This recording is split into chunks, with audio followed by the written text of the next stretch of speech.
We opened an antique store, but it had to be family friendly, where we could work and still have fun. Sometimes you have to climb a mountain or open some new doors to find the treasures inside. This is our life, this is our adventure, this is Curiosity Inc. Hey guys, so today I'm headed off to an auction. I occasionally go through my store and I kind of thin out the things that aren't selling so great and try and put that money into something that I think will do a little bit better. So I've got a bunch of stuff going in the auction this weekend. In fact, I think I've got about 55, 56 things going through the auction. I'm gonna go drop off a couple more, including this nearly 100-year-old bicycle back there behind me. And yeah, hopefully we'll be able to turn that money that's kind of dead and tied up right now into something a little bit more profitable. So let's go to the auction, drop the stuff off, and see how things go.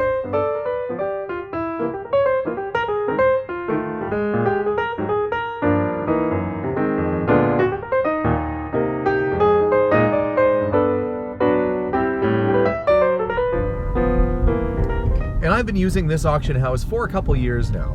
They're super nice, super friendly people, really easy to get stuff in there. But you do have to be prepared that at an auction you might not get what you want for it. There has been many occasions though where at this auction house they've actually gotten quite a bit more for it than I was asking for even in my shop. I had a musket, like a black powder musket that I had at the shop. I had it for $300, sold at the auction for $1,100. So you just never know. All it takes is a couple people who are bidding against each other who want it more than you do, and the price could just go sky high. So I'm gonna take a bunch of stuff down today, and really it's just a gamble. I'm happy to get whatever money I can out of this stuff, just so I can put it back into some fresh inventory. I know sometimes you go into antique stores and they've had stuff that have been sitting around for like 15, 20 years. I don't want to be one of those antique shops. I don't want to sit and wait for years for the right customer to come along. I want to know that I can move stuff quickly and have lots of cool inventory coming through the shop all the time. So we're going to head over there, we're just about there, and drop the stuff off. Selling items at an auction can be a really fast and effective way to get rid of unwanted items from around your house, or in our case, our business. If you've never dealt with an auction house before, it's very simple, very easy. Generally, you meet at the office before an auction sale. They'll give you what's called a consignor number. With that, they'll have your information on file and you'll be able to register your items for the upcoming sales. They generally take a commission. Sometimes it's 10, 15, or up to 30% depending upon what sort of auction sale it is. In this case, we're going to be selling off some items at a general auction sale, not an antique one. So hopefully we'll do okay. Sometimes people are surprised to see some vintage items at a regular auction sale and the prices can go pretty good. But it all depends on who's in the crowd. And a lot of auction companies have moved online as well. So you can bid live in person here, or you can bid from the comforts of your own home. And that's where I'll be watching when the auction comes around on Sunday to see what my stuff sells for. And I'll give you the updates as we go. And I was able to thin out some of my inventory quite a bit. In total, over 56 lots are going through this coming auction. I would have preferred for it to be just an antique only auction. It draws a little bit different crowd. But the good news is that I have a little bit more room in the store, and I needed some to get some of these cool pinball machines and stuff in. So it really does help to get rid of some bigger items as well as some of the small stuff that's been sitting around too. Okay, so I've got the items bookmarked. Thankfully with technology you can just basically bookmark the stuff online and watch it without ever having to go in. There's still another day to go before the auction starts, but things are starting to get bids. My Marc Messier rookie card is up to $50 and it's still got a day to go. Some of the other items like the RCMP collar dog, the little emblem they'd wear on their collars, that's up to over $40. So I am starting to get bids on some things. So now it's just the waiting game and waiting for auction day, and the pre-bids will start to rise, and then the floodgates will open up once people can actually bid live on these things. So we're gonna wait and do an update tomorrow and watch this auction live and see what we'll get. So with luck, we'll be getting some cash that I can put towards some other cool stuff for the store. So yeah, let's see what happens. So I'm at home today and the auction's gonna start in just a few minutes online. So I don't even need to go out in the cold weather, and trust me, it is cold outside. It's another one of these days where it's like Arctic cold and it snowed like crazy. So I don't really feel like driving across town, but with the powers of the internet, I can just do that from home. So I'm gonna go upstairs and follow my auction and see how my items do. 4006,